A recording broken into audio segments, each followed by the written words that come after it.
guys, welcome back to the channel. I know many of you are choosing between teaching in China or teaching in Thailand, and today in this video we're going to cover what are the main differences of teaching in these two places. My name is Mary, I'm a kindergarten teacher based in Shanghai. My name is Cara, I'm a kindergarten teacher based in Bangkok, Thailand. And today we're going to share with you main differences.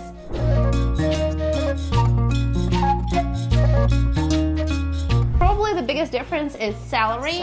Salaries in Shanghai are completely different to salaries in a small town in China, and here teachers are earning between $2,700 and $4,100 US. But our cost of living is probably higher than in Thailand. Whereas we have salaries somewhere between $1,200 to $3,000, but the cost of living will be much cheaper than in Shanghai. Yeah, and as I mentioned in my previous videos, we managed to save about $1,500 US if we live in a small town. If you want to know more about how much money you can save, you can check out this video, or you can check, if you're interested in how much money you can save in Thailand, you can check this video. So in China, when you are signing another contract, you can expect that your salary would increase, and normally it increases by 1,000 yuan or 2,000 yuan. Like on average is like 1,000 or 2,000 yuan. How much can you expect in Thailand, like if you sign another contract? I think it's rather the same, but the amount of money is different. Like it's the same number, but it's different currency. So you're gonna get like plus 2,000 baht. Same, but different. But still same. But it's a quite big difference with yuan, so it's not a big money, but yeah.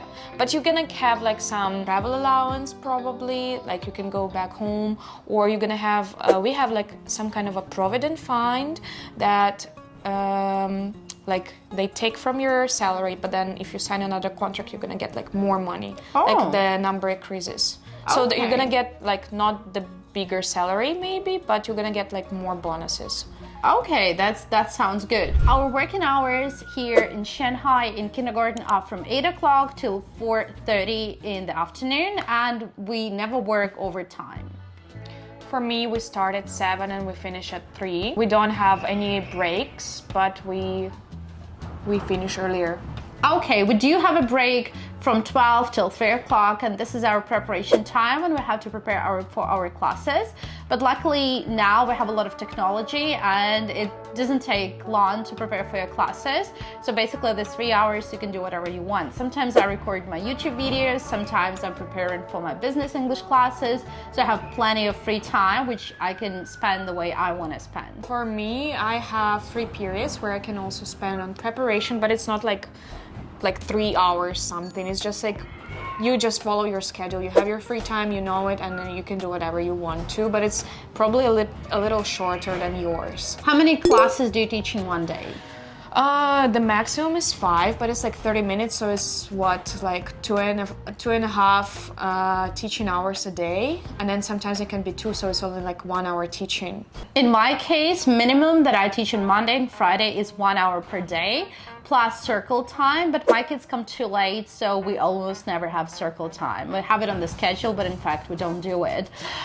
The maximum is probably 1 hour and a half, so basically 3 classes in one day. But apart from this, I'm doing extra stuff, which is paid for me as overtime. So I'm teaching extra class, which is within my working hours, and I'm paid money for it. So it's before my lunchtime, it is 30 minutes, and this is extra money that I'm getting. So basically, if they offer you, you can take extra workload, but it's not compulsory. So what is it like for you? Like, can you take... For me, because I'm a part of a bigger school, like I work in an international school, so it's like an international kindergarten inside the school. We don't really have this kind of thing because we're all connected and we follow our all schedule. We have like big events where we have to prepare kids for like some Thai New Year or like some Christmas thing, and then of course we're not following the schedule, we're just preparing for that. But then like we don't really have extra curricular work during work time. If you want, you can do the after school, but it also is up to you. You can say no. So in my kindergarten, we have not only teaching classes, we have some other responsibilities. We're not writing any lesson plans. We do. You do? Yeah. Oh wow. So this is something we don't like any reports. We don't We do have reports. we don't have any paperwork. The only thing we write do is a lot. diaries. We like diaries once a week. So what kind of paperwork do you We do? have weekly report every week that we do give to parents. Then we have lesson plans also every week for our section head. And then we have some PTC reports. We have like What is it? PTC is a parents teacher conference where they're coming and asking the questions, and like we have All right. all the things we want to know about them, and they want to know about us and everything, and about kids too. Yeah, like all the questions and answers then. And also we have like all the reports after the PTC, every quarter PTC. So it's like very formal because it's like school. That's why it's like Yeah. that. Like we're following the school thing even then, even though we're kindergarten, we still have to follow this. Thing that we do, we write diaries once a week. So basically you have to write in the diary overall behavior or overall problems they have this is once what we a do week. in weekly report. Yeah. And we have a group chat where all parents are, and basically every day by the end of the day we post their content. So today we had National Geographic class and we did this, this and this, and we can send them some pictures so they could practice at home. But it doesn't take you long to write it, so I wouldn't consider it as a paperwork or as something big. So just a short message. Yeah, we do the same, just together, like with the behavior and the content. We just do it together, send it together. Do you have any other responsibilities? Of course I do, mostly because I'm a homeroom teacher. I have to take care of my kids. We have to like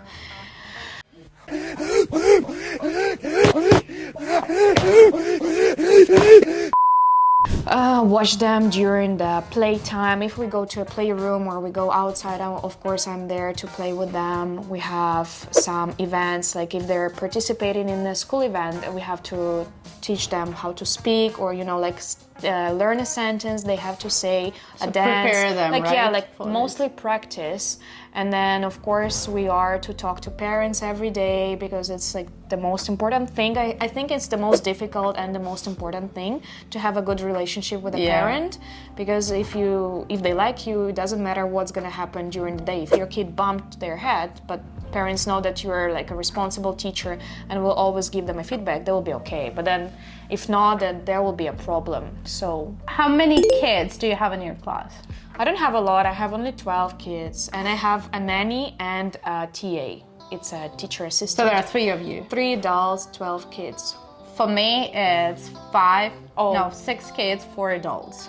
Oh. Yeah, so we have like more stuff. So basically, I'm not doing much when it comes to looking after kids. Like I'm not taking anyone to the bathroom. I'm not feeding anyone.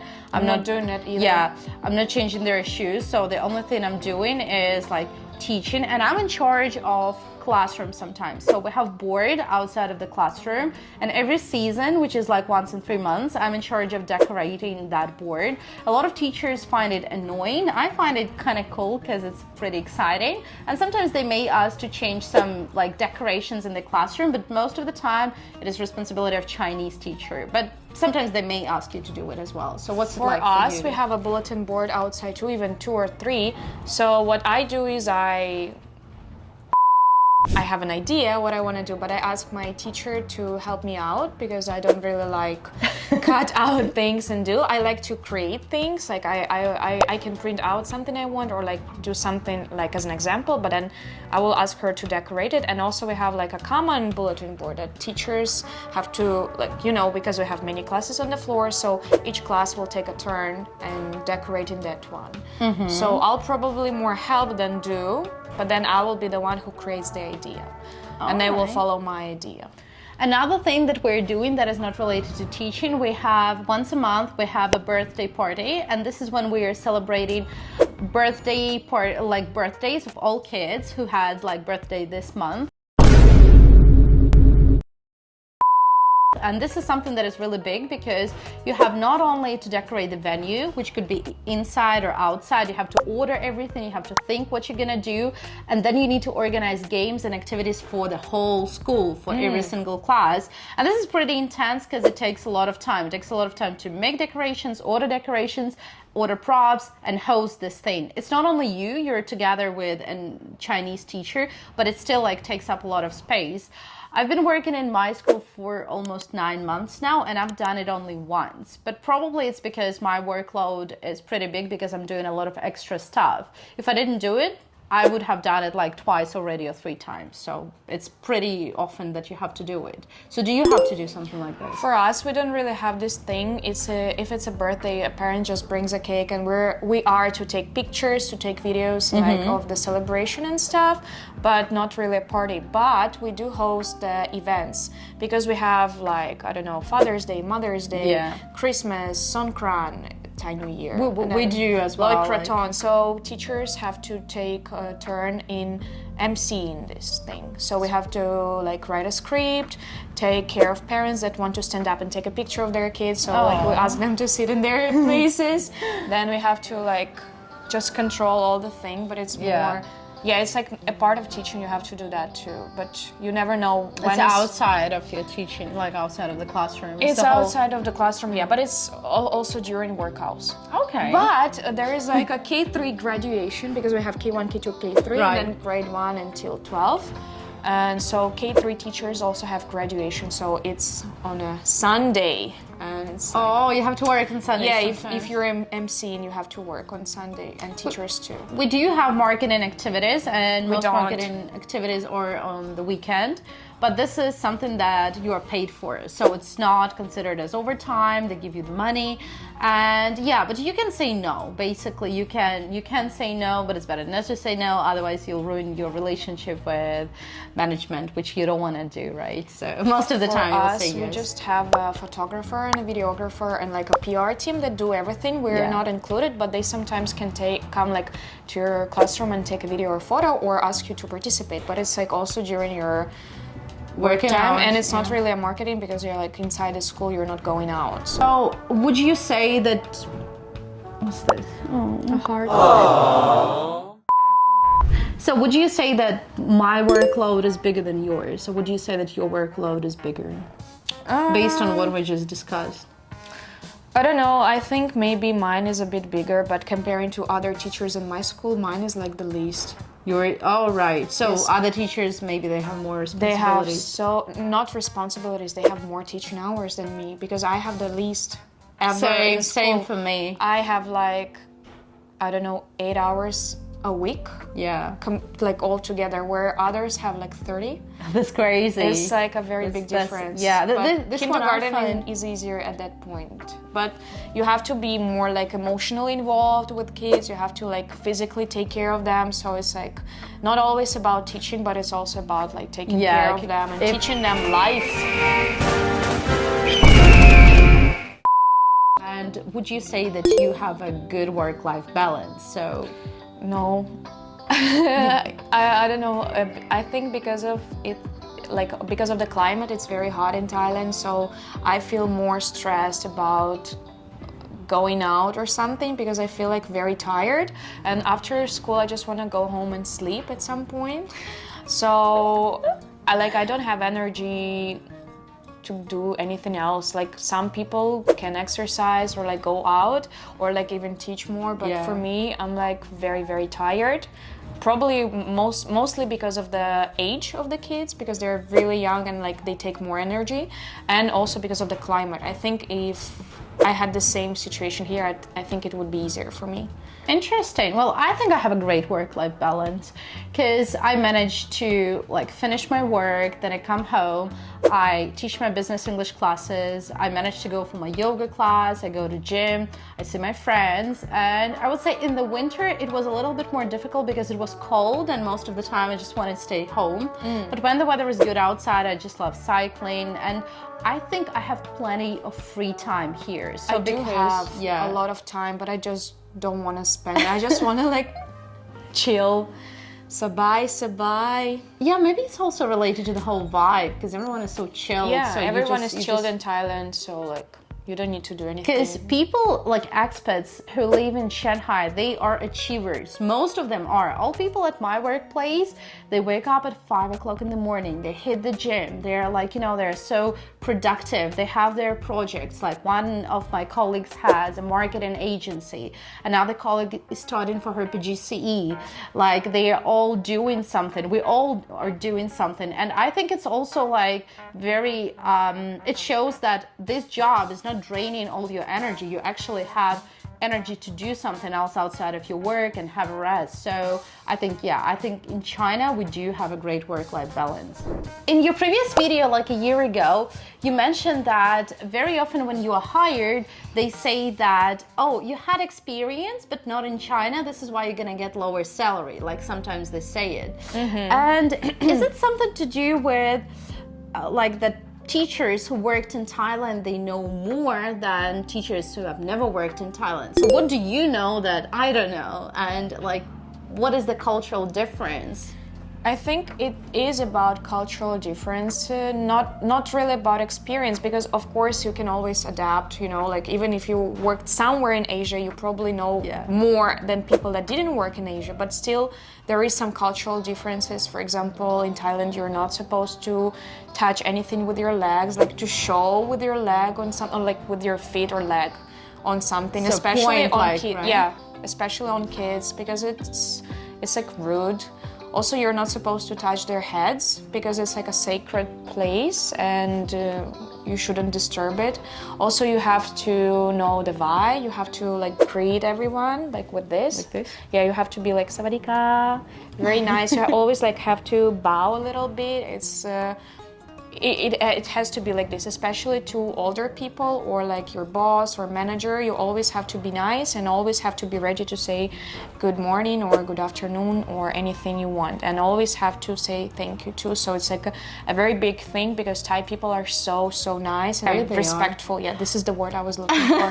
Yeah. Wow. Well, in China, there are also quite a few do's and don'ts, and I mentioned a few in my previous videos. So if you want, you can check them out. But one of the biggest is probably do not write student's name with red pen because it means you wish them death, which a lot of new teachers, they do not know about it because red color is a go-to pen. Like anytime you want to mark homework or something, you use red pen, right? So, but here you're not allowed to do this. So there is a long list of do's and don'ts, but I think new teachers who come here to teach, they learn these things pretty fast. So even if they never had experience teaching in China, they can adapt very easily. The thing is, most of the schools also require us to learn like a Thai course, Thai culture course, where it's all mentioned and even some basic Thai words are included. So like we actually have to pass this kind of like test. So you speak Thai now?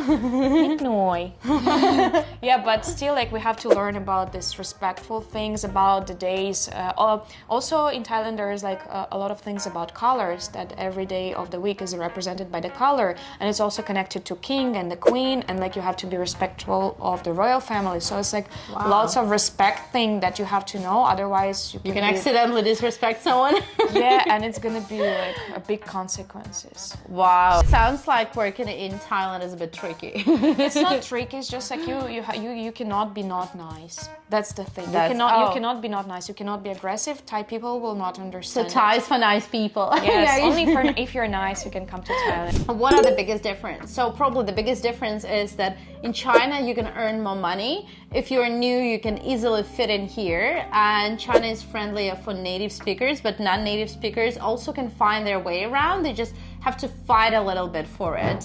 Thailand is for everybody. If you're coming there for a short time, for a long time, it's very friendly, very respectful country where you can find what to do and you can earn some money, not maybe that much as in China, but still a good money, and you can find any kind of experiences there and explore a lot, travel a lot, and find a way to be in peace with yourself. Guys, I hope this video gave you a better picture of what my life in China is and what Kara's life in Thailand is. If you have any questions, please write in the comments, and see you in the next video. Bye!